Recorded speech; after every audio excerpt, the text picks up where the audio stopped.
And so then while we've seen these disproportionate effects in the workplace, we can also recognize, as we have already, that these effects are not limited to the workplace. And in many ways, since the start of the pandemic, people have had to contend with persistent and new forms of ableism alike. And this is defined as prejudice, discrimination, or the application of stigma towards people with disabilities. Ableism, experiencing routine discrimination is really important because it's linked with mental health disadvantages. We see it especially in the employment sector, but also in other spheres of life as well. And, one of the ways, though, that we do see it in the workplace is in framing disability as problematic or as burdensome, and talking about workplace mitigation policies, or in not thinking about disability and the lifting of these policies. So my question then, the question that guided the analysis I wanted to show you is, was whether persisting discrimination has magnified the mental health effects of precarious employment since the start of the pandemic. And, I would say there's support for this beyond beyond asking people and beyond thinking about the experiences of the survey respondents. So here in this slide, I wanted to show you, so this is data from the Equal Employment Opportunity Commission, which shows in 2020 the number of U.S. discrimination claims by type.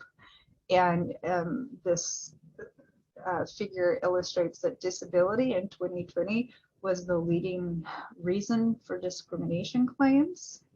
I know that there are some on this call who are much more experts in this area than I am, but I do want to mention that before 2020, disability was not even in the top 5 of categories of claims. So this is something that became much more significant in 2020.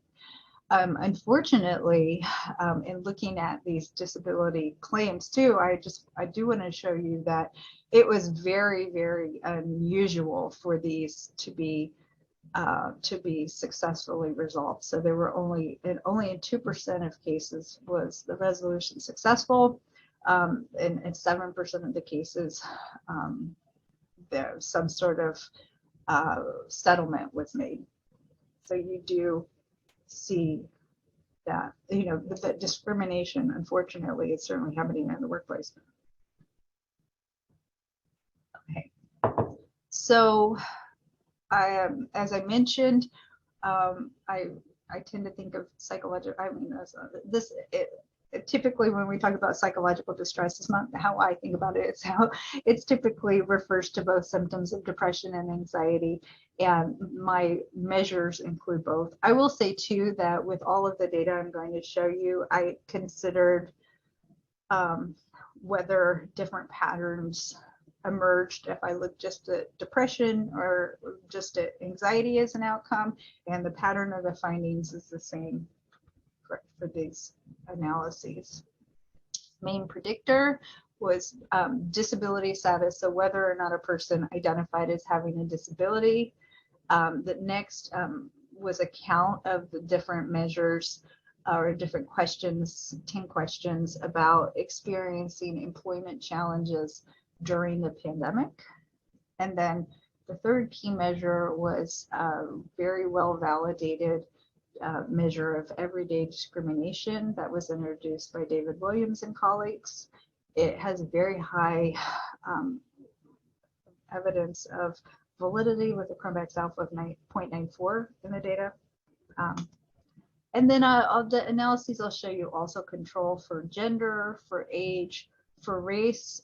In the Intermountain West, it's a very non-Hispanic white region. And so the majority of respondents are white, I should mention. Also control for education and for household income in the analyses. And so what I'm going to show you, so first just some basic patterns of correlation or basic associations. And then I'll build on that by showing you some predictive models to consider how these different characteristics add to one another in predicting psychological distress. Okay, so first, just looking at the, excuse me, of course, I've gotten to the point of our chat where my throat is getting a little scratchy, so forgive me. So first, just looking at patterns of bivariate correlation, the results indicated that psychological distress was associated positively with work strains, discrimination, and disability. So in other words, in the context of having a disability or not, greater discrimination and greater work strains, there was greater psychological distress observed. Disability was also significantly associated with greater discrimination and greater work strains. And discrimination and work strains had an association as well. So then turning to, so this is just an OLS regression. So a regression is a helpful technique for looking at what social factors predict variation in, an outcome, and in this case, it's psychological distress. So predicting the degree to which taking into account all of the other factors that any one given predictor has a unique impact. So in the findings that I'm showing you, in other words, the coefficients that you see that are starred, this is the unique effect of disability, accounting for work strains, accounting for discrimination, and accounting for all of the control variables I had showed you before. Okay, so first, just taking into account all of the controls, I was interested in the extent to which disability, work strains, and discrimination predict psychological distress. And what we see here in the findings, what the findings reveal is a pattern that's identical to what I just discussed, that having a disability was associated with distress, experiencing more strains at work during the pandemic, greater work strains was associated with greater distress, and then experiencing greater discrimination was also associated with greater distress. No, no surprise there really. So then what I thought as a next step would be to consider, well, okay, so is there something that's unique about experiencing work precarity for people with disabilities that might be associated with greater distress? I didn't find any evidence for that, however. And then, similarly thinking about, well, what about just experiencing discrimination for people with disabilities? And I also didn't find any effect for that. So in other words, it's never a good idea to interpret a non-finding, but there's not support for this idea that people with disabilities are categorically more likely to experience distress when they're experiencing discrimination or when they're experiencing difficult work conditions. But in the third and final model, what I find is that when we think about all of these things together, we do see this difference in we do see this difference in the likelihood of experiencing distress. That is, like, for people with disabilities compared to people without disabilities, greater work strains and greater discrimination together are driving greater distress. And conceptually, this is consistent with this idea that we have strains we were already experienced, and then we added in, dumped on a whole lot of other strain. And that, of course, it shouldn't really be surprising that this is having a psychological effect, but it's also really important to document that it is.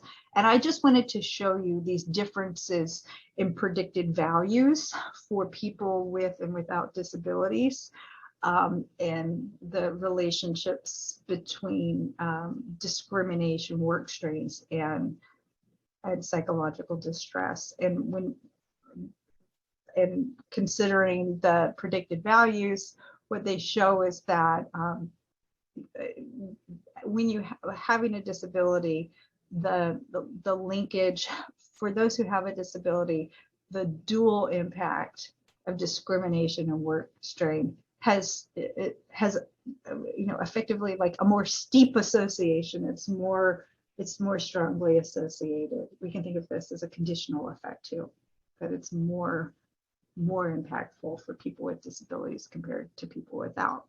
And I think that's really important because it's a way of showing that in the context of the pandemic, that this is really having, in taking into account existing strains associated with discrimination, it's really having an overall greater impact.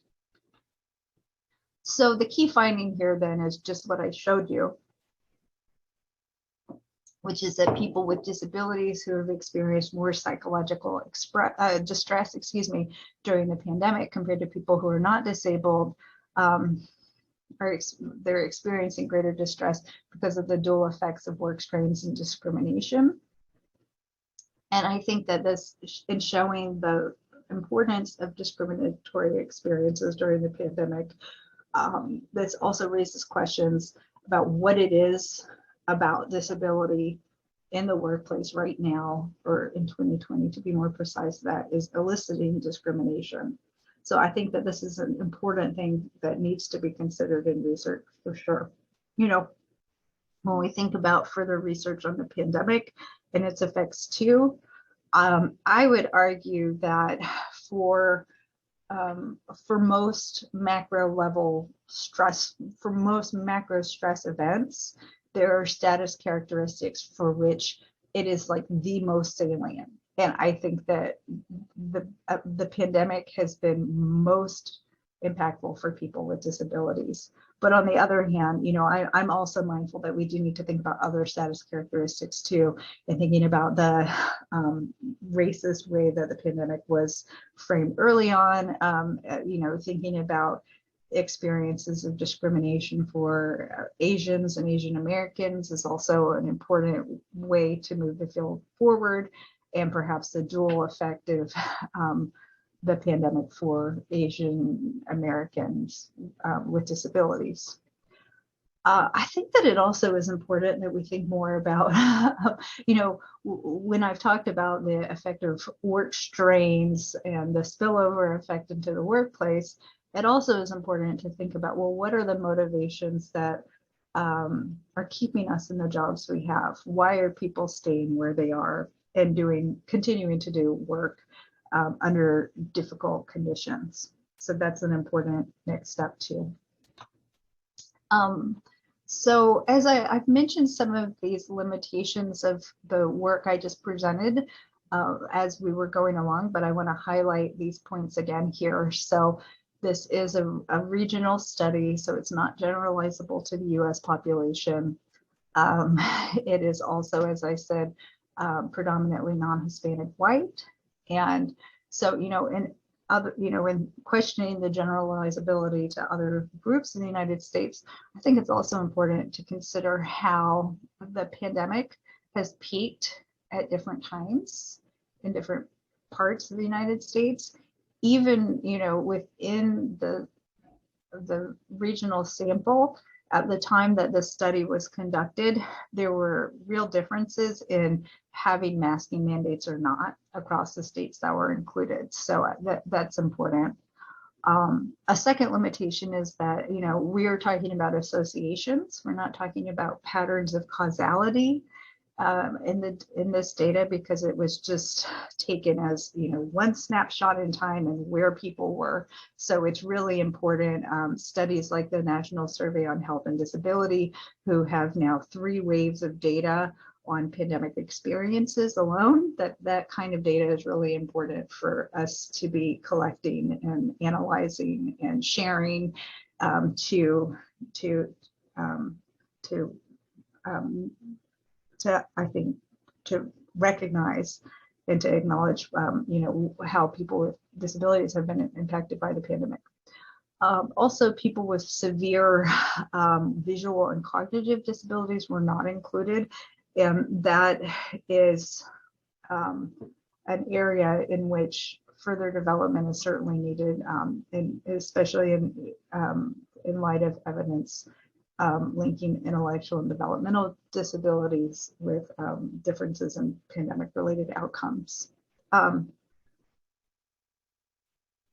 So then, thinking about what we know about disability in the pandemic and pandemic-related stressors, I think that, finally this begs this question of what can we do, which I very much look forward to talking with you all about more. One thing that we can see very, very clearly from these findings is that there are really important differences happening in the workplace. But on the other hand, there have not been corresponding efforts to improve workplace conditions for people with disabilities since the onset of the pandemic. So, the implication of these findings is that we don't just need to attend to the pandemic-related effects of the, pandemic-related differences in the workplace, but also the marginalization of people with disabilities in the workplace.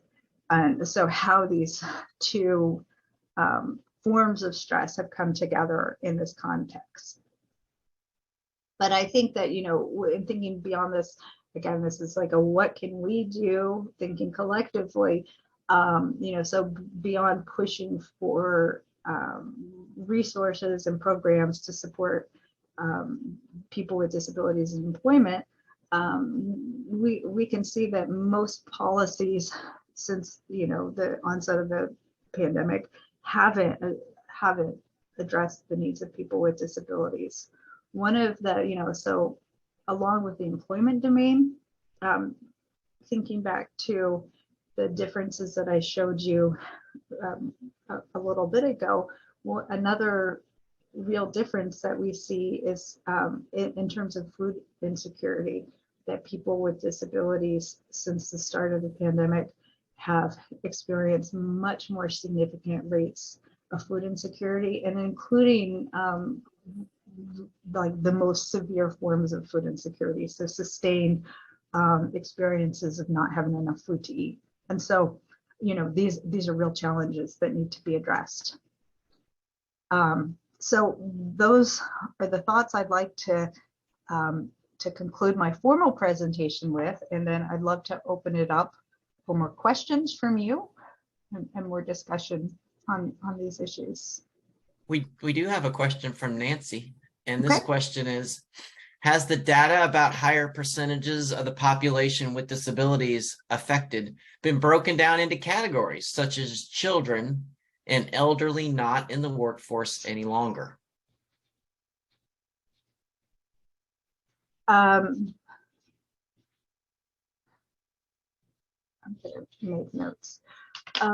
Okay, so the data on food insecurity, yeah, so it has, and it's a little surprising because I think that when we think about like the different groups that have been disproportionately affected by the pandemic, we do know that the pandemic has, like the virus, is a much more significant health threat for people who are older. But in terms of food insecurity and other kind of markers of financial hardship,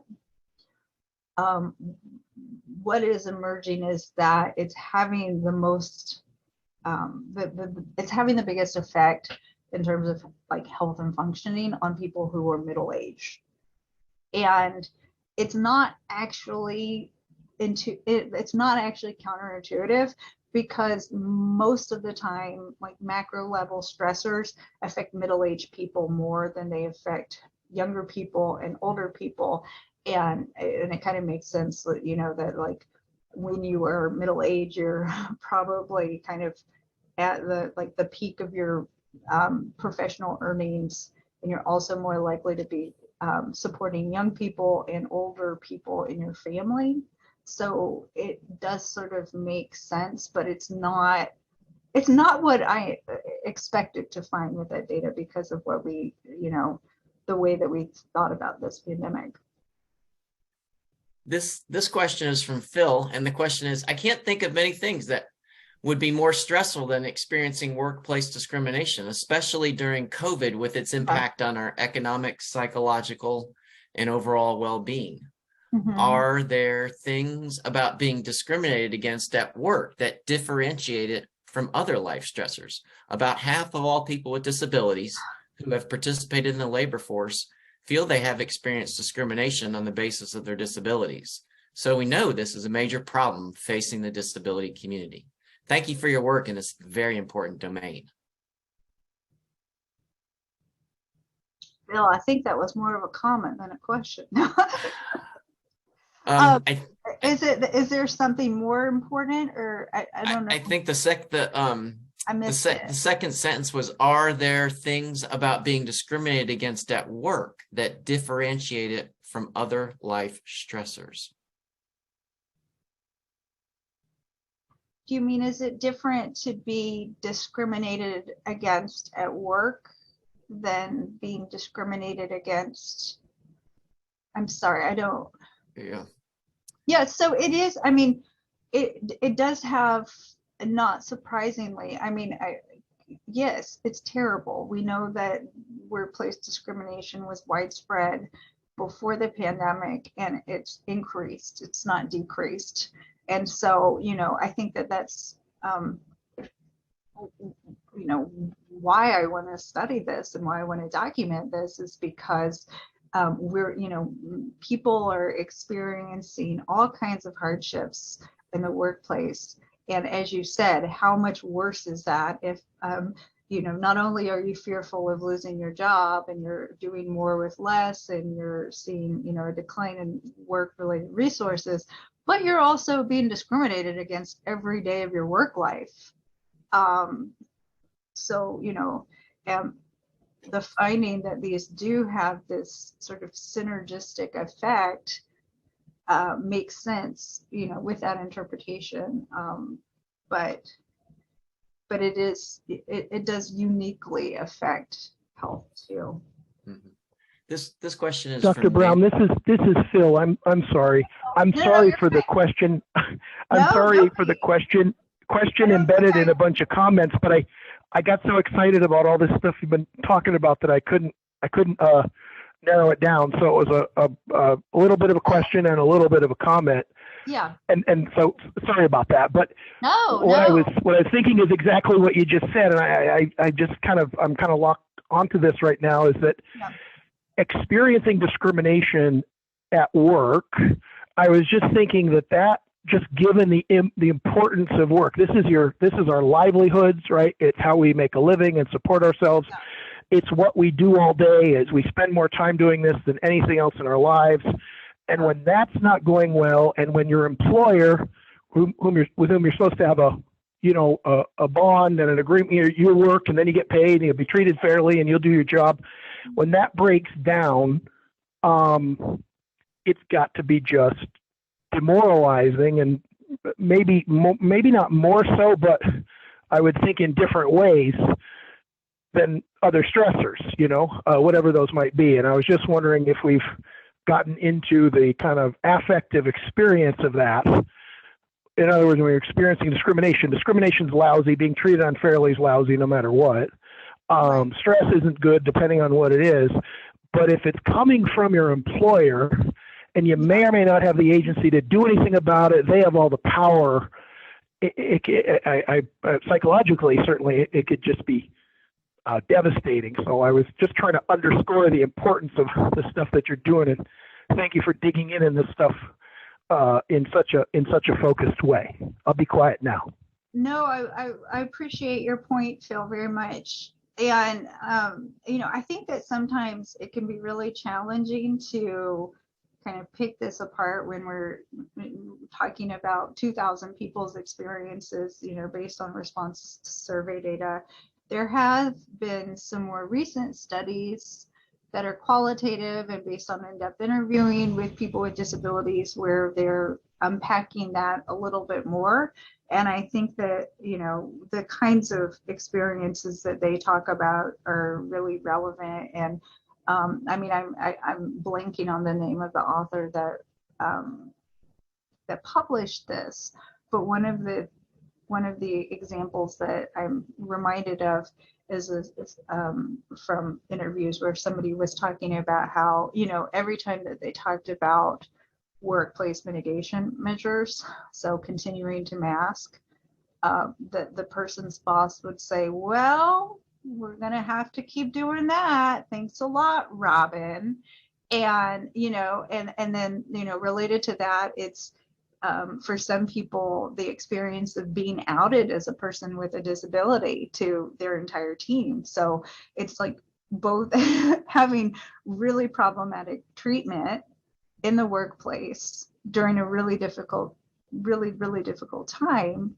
But then also, you know, for some, it was that they weren't out as a person with a disability previously, and that was not an option, you know, during the pandemic.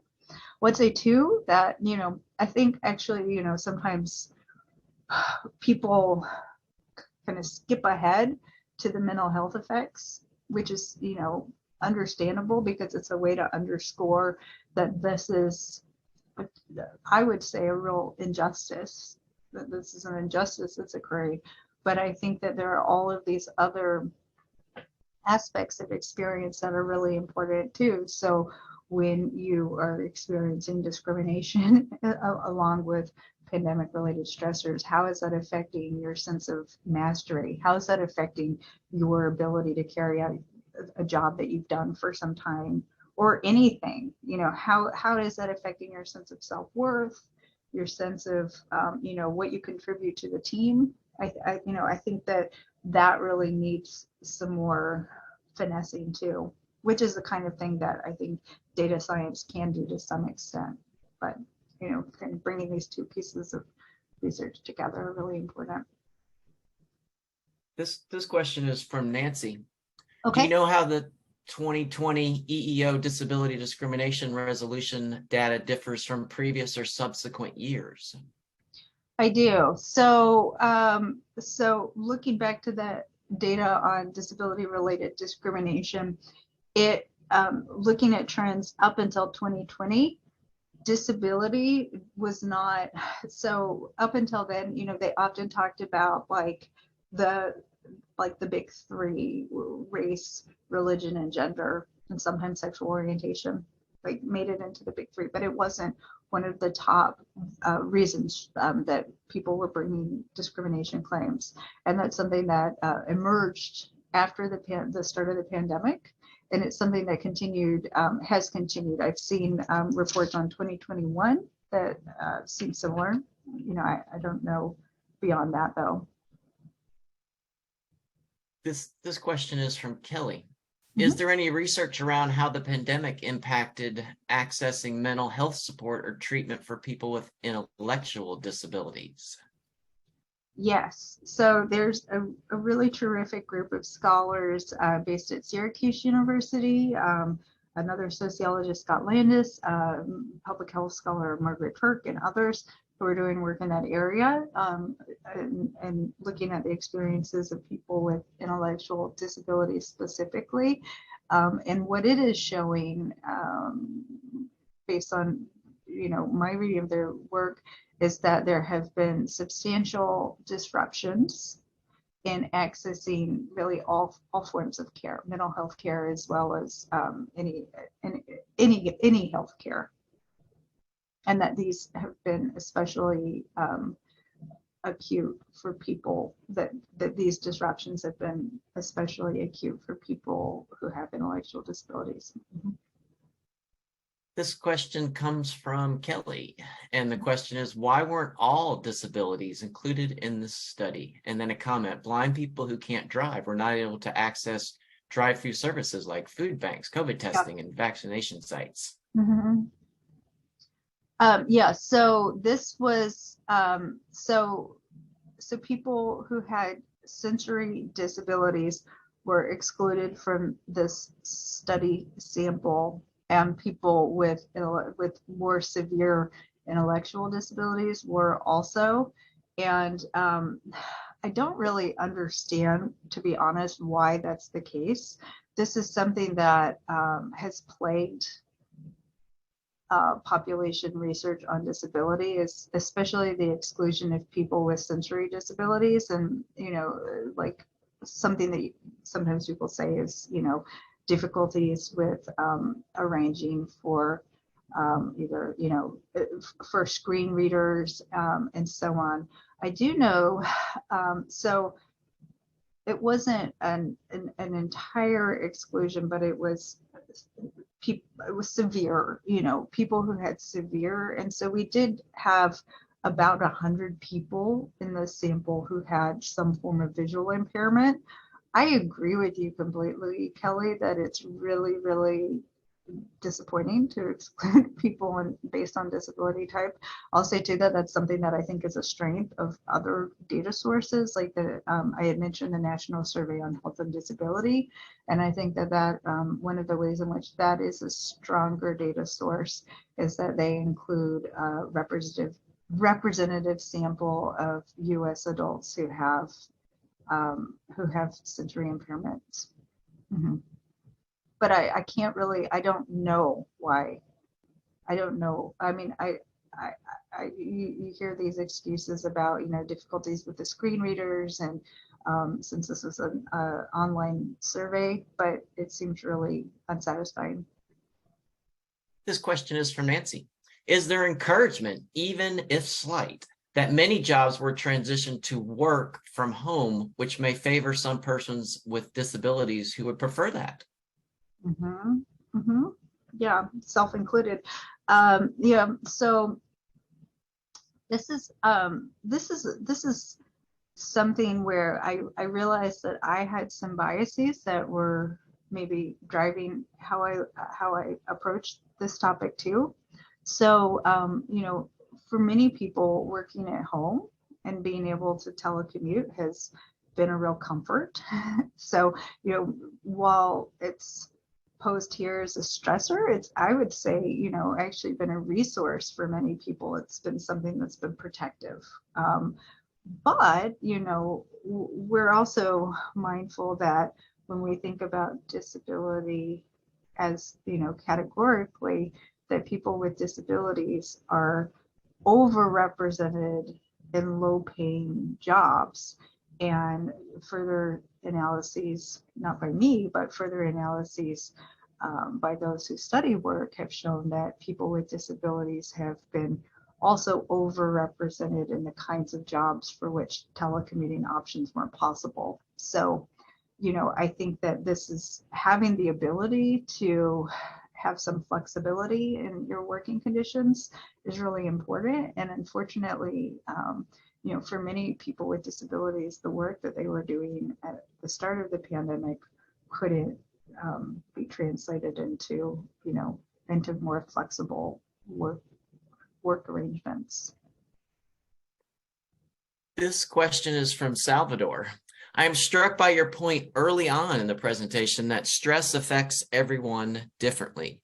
And I'm wondering whether there's a difference between managed stress and unmanaged stress, although management might not be the right word. What I mean is, what mediating effects do things like stress tolerance, grit, resilience, and self-management and post-traumatic growth, perceived personal control, coping styles, and skills have on the impact of stress on a particular person?